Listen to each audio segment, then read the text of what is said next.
all we say to America is be true to what you said on paper.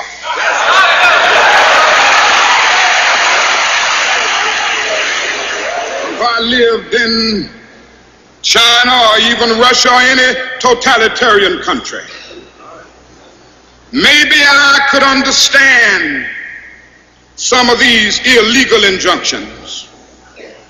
Maybe I could understand the denial of certain basic First Amendment privileges because they haven't committed themselves to that over there. But somewhere I read of the freedom of assembly.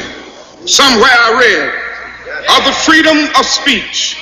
Somewhere I read of the freedom of press. Somewhere I read that the greatness of America is the right to protest far right.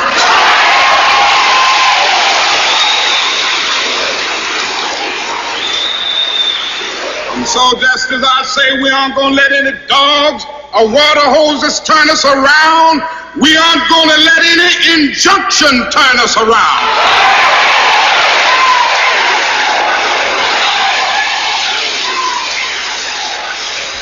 Well, I don't know what will happen now.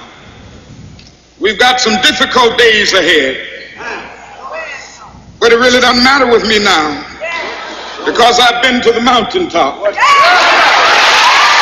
I don't mind. Like anybody, I would like to live a long life. Longevity has its place. But I'm not concerned about that now. I just want to do God's will. And He's allowed me to go up to the mountain. And I've looked over and I've seen the promised land. I may not get there with you, but I want you to know tonight that we as a people will get to the promised land.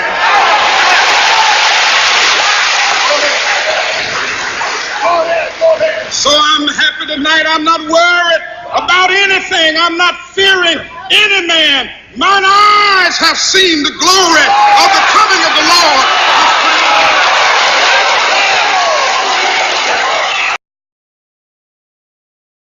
My name is Chris. I'm from New York City, but I'm down here in D.C. In this critical week for the country, but in particular the 11 million undocumented immigrants, and within that group, the dreamers.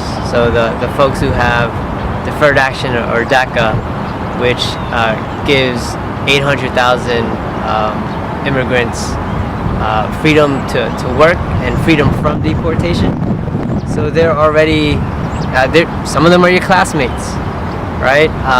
They're your neighbors, they're your co-workers, but every day that Congress fails to provide a legislative solution, about 122 lose their authority to work and lose their freedom from deportation. Every 2 weeks, that's over 1,000 folks. And it just doesn't make sense.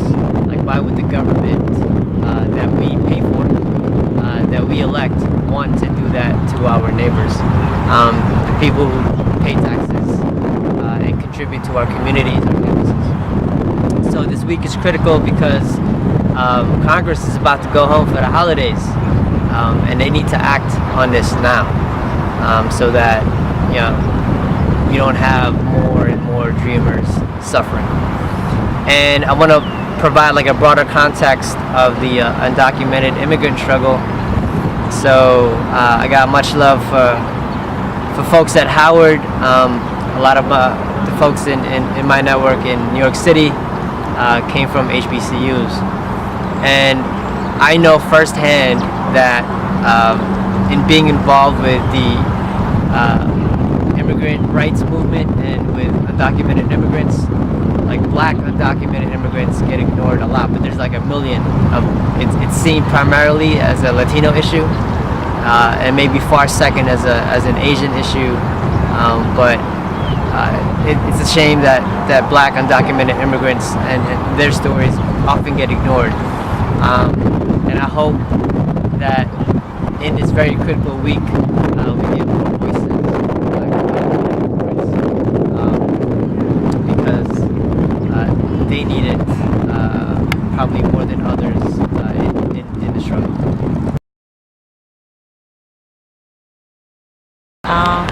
My name is Giancarla Rojas. I'm originally from Bolivia.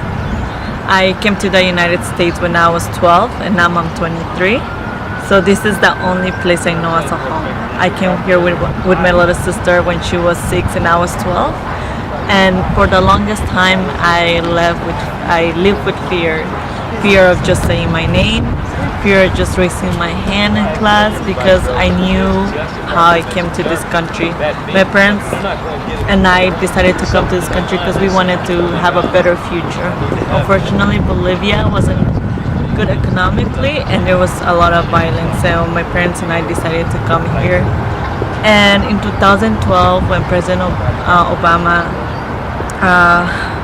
gave the executive order to have DACA or to grant DACA to undocumented students, that completely changed my life because I was able to drive, I was able to take my siblings to the hospital, I was able to take them to school, I was able to get a job where I could help not only help me but also help my family. And finally I was able to enroll in a university and go to the university of my dreams and study what I'm passionate about, which is economic and immigration. And right now, in 2017, September 5th, President Trump decided to end DACA. So what that means is for 800 DACA recipients who currently are going to school, are working, they are going to lose those. It's not a privilege, it's just a right. They're gonna lose those rights. So right now, we're in Capitol Hill asking Congress to pass a DREAM Act now. That we need a DREAM Act now because as of today, there are 10,900 DACA recipients who have lost their job.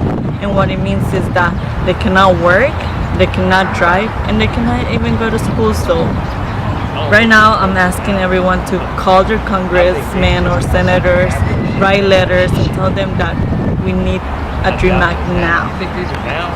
Justice is indivisible. Injustice anywhere is a threat to justice everywhere.